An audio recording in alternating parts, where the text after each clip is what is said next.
புங்குடுதீவு மாணவி வித்தியாவினுடைய கொலை வழக்குடன் சம்பந்தப்பட்ட குற்றவாளிகளுக்கு மீண்டும் மரண தண்டனை உறுதிப்படுத்தப்பட்டிருக்கிறது. இது சம்பந்தமாக கிடைக்கப்பெற்ற தகவல்களை விரிவாக விளக்கமாக இந்த காணொளியில் பார்க்கலாம். இலங்கையிலிருந்து காணாமல் போன 6,25,000 அமெரிக்க டாலர்ஸுக்கு என்ன நடந்தது என்பது சம்பந்தமாக குற்றப்புலனாய்வு பிரிவினர் இன்று நீதிமன்றத்திலே ஒரு விளக்கம் ஒன்றை கொடுத்திருக்கிறார்கள். அது குறித்தும் பார்க்கலாம். அதே வேளையில் போலீஸ் கான்ஸ்டபிள் ஒருவர் கைது செய்யப்பட்டிருக்கிறார். கிட்டத்தட்ட 35 லட்சம் ரூபாய் பெறுமதியான பணத்தை மோசடி செய்தார் என்கின்ற குற்றச்சாட்டின் அடிப்படையில் உதய கம்மன்பில அவர்கள் இன்று பாராளுமன்றத்துக்கு சென்று விசாரணை ஒன்றுக்கு முகம் கொடுத்திருந்தார். அது குறித்தும் பார்க்கலாம். தமிழடியான் சொந்தங்கள் அனைவருக்கும் வணக்கம். பாருங்கள் காணொளிக்குள் போகலாம். 2015 ஆண்டில் நடந்த புங்குடுதீவு மாணவி வித்தியாவினுடைய கொலை சம்பவம் எங்கள் எல்லாருக்குமே தெரியும். ஒட்டுமொத்த மக்களையும் ஒரு உலுக்கிய சம்பவம், மிகுந்த துயரத்துக்கு உள்ளாக்கிய ஒரு சம்பவம் தான் மாணவி வித்தியா அவர்களுடைய அந்த படுகொலை சம்பவம். அதில் சம்பந்தப்பட்ட அனைவருக்கும் 2017 ஆண்டில் மரண தண்டனை தீர்ப்பு வழங்கப்பட்டதும் உங்கள் எல்லாருக்குமே தெரியும். அதுக்கு பிறகு பார்த்தீங்கன்னு சொன்னால் அவர்கள் இல்லை இந்த மரண தண்டனை செல்லுபடியாகாது, எங்களை விடுதலை செய்யணும் என்று சொல்லி மேன்முறையீடு செய்தார்கள். கொழும்பு உயர்நீதிமன்றத்தில் இந்த மேன்முறையீட்டை அவர்கள் செய்திருந்தார்கள். செய்கிறதையும் செய்து போட்டு அவைக்கு ஒரு மேன்முறையீடு வர. எனவே ஒன்றுமே செய்யலாது. நீதிமன்றத்துக்கு ஒரு வழக்கு வந்தால் விசாரிக்கத்தானே வேணும். எனவே நீதிபதிகள் அந்த வழக்கை விசாரித்து இன்றைக்கு தங்களுடைய தீர்ப்பை அறிவித்திருக்கிறார்கள். அதாவது 5 பேர் அடங்கிய ஒரு நீதிமன்ற அமர்வில் தான் இந்த வழக்கு விசாரிக்கப்பட்டு உங்களுக்கு மேன்முறையீட்டில் விடுதலையும் கிடையாது, ஒன்றும் கிடையாது, உங்களுக்கு விதித்த மரண தண்டனை விதித்ததுதான், போய் இருங்க ஜெயிலுக்குள்ளே என்று சொல்லி இன்றைக்கு 5 நீதிபதிகள் அடங்கிய இந்த நீதிமன்ற அமர்வில் தீர்ப்பு வழங்கப்பட்டிருக்கிறது. எனவே அவர்களுக்கு விடுதலையோ அல்லது தண்டனை குறைப்போ எதுவுமே இடம்பெறாது. மரண தண்டனை விதிக்கப்பட்டதான் என்று சொல்லி இன்றைக்கு உயர்நீதிமன்றம் உறுதிப்படுத்தியிருக்கிறது. இது ஒரு முக்கியமான நகர்வாக பார்க்கப்படுது. இப்படியான கடுமையான தீர்ப்புகள் கட்டாயம் கொடுக்கணும். அப்பதான் எல்லாருக்கும் பயம் பெறும். அதாவது 7-8 பேர் ஒன்றா சேர்ந்து பள்ளிக்கூடம் போய்க்கணும் இந்த பிள்ளையை பிடிச்சி படாத பாடுபடுத்தி கொலை செய்வீங்களாம், உங்களுக்கு ஒரு விடுதலை. எனவே இன்றைக்கு இந்த நீதிமன்றம் இப்படியான ஒரு அதிரடியான தீர்ப்பை வழங்கியுள்ளது. உதய கம்மன்பில அவர்கள் இன்றைக்கு பாராளுமன்றத்துக்கு அழைக்கப்பட்டிருந்தார் ஒரு வாக்குமூலம் ஒன்றை வழங்குவதற்காக. உங்கள் எல்லாருக்குமே தெரியும், உதய கம்மன்பில வாயை வச்சுக்கொண்டு சும்மாவே இருக்க மாட்டார். ஒவ்வொரு சந்தர்ப்பத்திலையும் ஏதாவது ஒன்று சொல்லி மாட்டுவார். கொஞ்சம் காலத்துக்கு முதல் பார்த்தீங்கன்னு சொன்னால் அந்த 323 கொள்கலன் பிரச்சனை ஒன்று வந்தது தானே, அந்த கொள்கலன் பிரச்சனை சம்பந்தமாக விசாரணைகள் எல்லாம் ஒரு பக்கம் நடந்து இருக்குது. அதுக்குள்ளே குறுக்கால பூந்த உதய கம்மன்பில தனக்கெல்லாம் தெரிஞ்ச மாதிரி நிறைய தகவல்கள் எல்லாம் வெளியிட்டு, பெரிய அறிக்கையெல்லாம் வெளியிட்டு, எவிடன்ஸ் எல்லாம் வெளியிட்டவர், தனக்கு தான் எல்லாம் தெரியும் என்று சொல்லி. அப்போ சரியென்று அது சம்பந்தமாக விசாரிக்கிற குழு ஒன்று பாராளுமன்றத்தில் இருக்குது. அதாவது நீதி அமைச்சர் ஹர்ஷன நாணயக்கார அவர்களுடைய தலைமையில் ஒரு குழு அமைக்கப்பட்டு அந்த விசாரணை போய்கொண்டிருக்குது.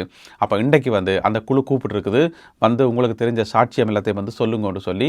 சரியென்று இன்றைக்கு பாராளுமன்றத்துக்கு வந்தார் முன்னாள் பாராளுமன்ற உறுப்பினர் உதய கம்மன்பில. வாக்குமூலம் கொடுத்துட்டு வெளியில் ஊடகங்களுக்கு மத்தியில் சொல்லிக்குள்ள என்ன சொன்னவர் என்று சொன்னால், என்ன மட்டும் விசாரணையை கூப்பிடுறீங்கள், இதோட சம்பந்தப்பட்ட ஜனாதிபதியை விசாரணைக்கு கூப்பிடல, மற்ற அதிகாரிகளை விசாரணைக்கு கூப்பிடல, என்ன மட்டும் தான் விசாரணையை கூப்பிட்டுக்கிறீங்களான்னு சொல்லி ஊடகங்கள் மத்தியில் தன்னுடைய கருத்தை வெளிப்படுத்தியிருந்தார் உதய கம்மன்பில அவர்கள். பின்ன வாயை வச்சு கொண்டு சும்மா இருக்காமல் முக்கியமான விஷயங்களுக்குள்ள மூக்க நுழைச்சா விசாரணை கூப்பிடத்தானே வேணும். அது மட்டும் இல்லாமல் அந்த திரைச்சேரி உத்தியோகத்தர் உயிரிழந்தவர் தானே, அது சம்பந்தமாகவும் இப்போ ஒரு அறிக்கை ஒன்றை விட்டுருக்கார். அது சம்பந்தமாக மிக விரைவில் போலீஸுக்கு விசாரணைக்கு போவார் என்று சொல்லி எதிர்பார்க்கப்படுகிறது. பண மோசடியில் ஈடுபட்டார் என்கின்ற குற்றச்சாட்டின் அடிப்படையில் போலீஸ் கான்ஸ்டபிள் ஒருவர் கைது செய்யப்பட்டிருக்கிறார். இவர் கொழும்பு கல்கிசை போலீஸ் ஸ்டேஷன் இருக்கு தானே, அந்த போலீஸ் ஸ்டேஷனில் வேலை செய்யக்கூடிய ஒரு கான்ஸ்டபிள். அதாவது நிதி பிரிவில் வேலை செய்கிறாராம். போலீஸ் ஸ்டேஷனில் இருக்கக்கூடிய நிதி பிரிவில் வேலை செய்கிறாராம். என்ன செய்யிருக்காருன்னு சொன்னால் 35,40,000 ரூபா காசை மோசடி செய்யிருக்கார். அப்போ நிதி பிரிவில் வேலை செய்யக்கூட தெரிந்தானே, காசு எங்கே வருது, எங்கே போகுது, என்னென்ன வேலைகள் செய்யணும், என்னென்ன டாக்குமெண்ட்ஸில் மாற்றி வைக்கணும் என்று சொல்லி அனுபவங்கள் இருக்கு போலடக்கு.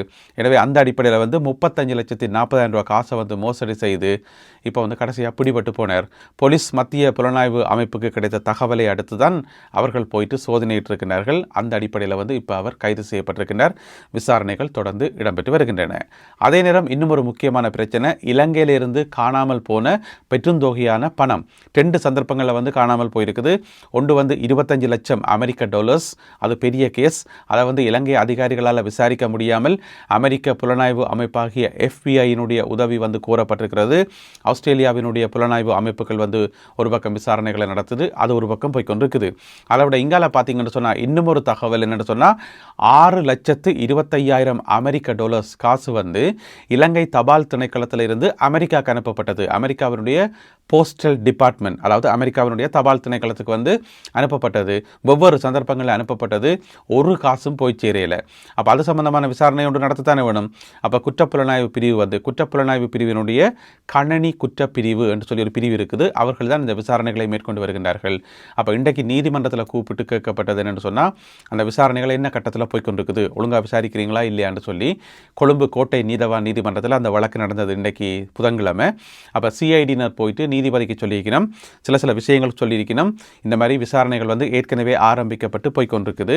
இதில் சம்பந்தப்பட்ட எல்லா அதிகாரிகள்கிட்டையும் வந்து நாங்கள் வாக்குமூலம் எடுத்துக்கிறோம். அதாவது இந்த சம்பவம் நடந்த காலத்தில் அதிலேயும் பார்த்தீங்கன்னு சொன்னால் அந்த நிதி பிரிவு இருக்குது தானே, தபால் திணைக்களத்தினுடைய நிதி பிரிவு, அங்கே வந்து இந்த கம்ப்யூட்டர்ஸை வந்து கையாளக்கூடியாக்கள், இந்த இமெயில் எல்லாத்தையும் வந்து செக் பண்ணக்கூடியாக்கள் எல்லாருக்கும் வந்து ஆத்தரைசேஷன் இல்லைத்தானே, எல்லாருக்கும் அனுமதி இல்லைத்தானே, குறிப்பிட்ட சில ஆக்கள் தான் அதை அக்சஸ் பண்ணுவினோம். எனவே அந்த சம்பந்தப்பட்ட எல்லா அதிகாரிகள்கிட்டையும் நாங்கள் வாக்குமூலம் எடுத்திருக்கிறோம். ஆனால் இதுவரைக்கும் ஒரு சந்தேக நபர் என்கின்ற அடிப்படையில் வந்து யாரையும் எங்களால் அடையாளம் காண முடியாமல் போயிருக்குன்னு சொல்லி சிஐடியினர் சொல்லியிருக்கிறார்கள். அதனுடைய அர்த்தம் என்னென்று சொன்னால், இன்னும் ஒருத்தரும் வந்து சிக்கல் என்றதான். எனவே தாங்கள் தொடர்ந்து விசாரணைகளை மேற்கொண்டு வருவதாக சொல்லியிருக்கிறார்கள்.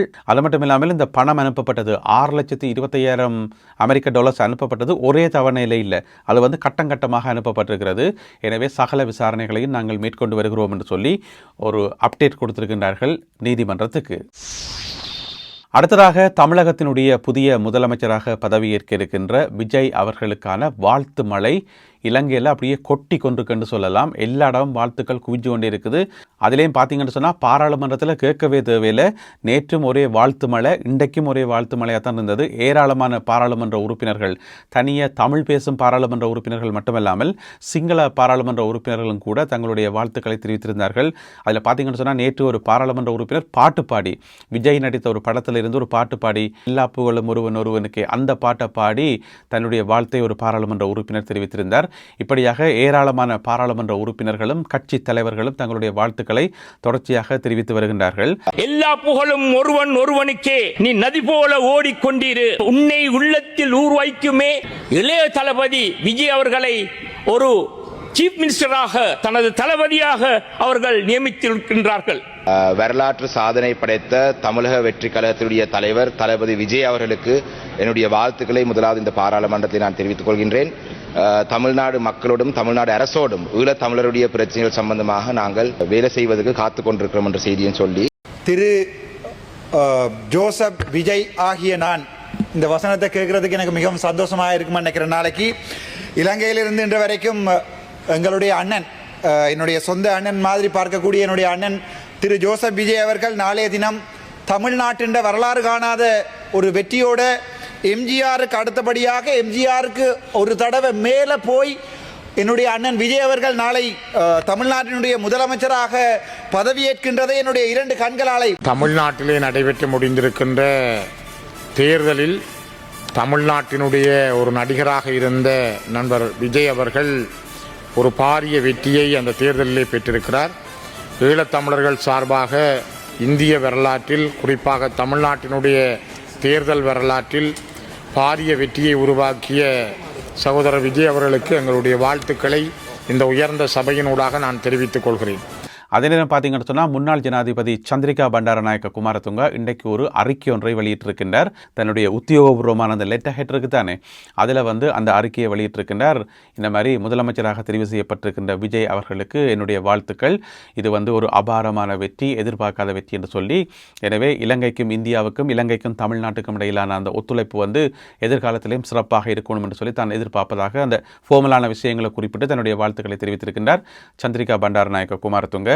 அதே நேரம் நேற்றைய நாளில் வந்து நாமல் ராஜபக்சவும் தன்னுடைய வாழ்த்துக்களை தெரிவித்திருந்தார். இப்படியாக வந்து பார்த்தீங்கன்னு சொன்னால் அரசியல் கட்சிகளினுடைய தலைவர்கள், பாராளுமன்ற உறுப்பினர்கள் என்று சொல்லி பலதரப்பட்ட வாழ்த்துக்கள் இலங்கையிலிருந்து வாழ்த்து மழை அப்படியே கொட்டி கொண்டே இருக்கிறது புதிதாக பதவியேற்க இருக்கின்ற தமிழகத்தினுடைய புதிய முதலமைச்சர் விஜய் அவர்களுக்கு. இந்த காணொலியில் பகிர்ந்து கொள்ளப்பட்ட இந்த செய்திகள் தொடர்பான உங்களுடைய கருத்துக்களை மறக்காமல் கீழே எழுதுங்கள். மீண்டும் சந்திப்போம் உறவுகளே. நன்றி, வணக்கம்.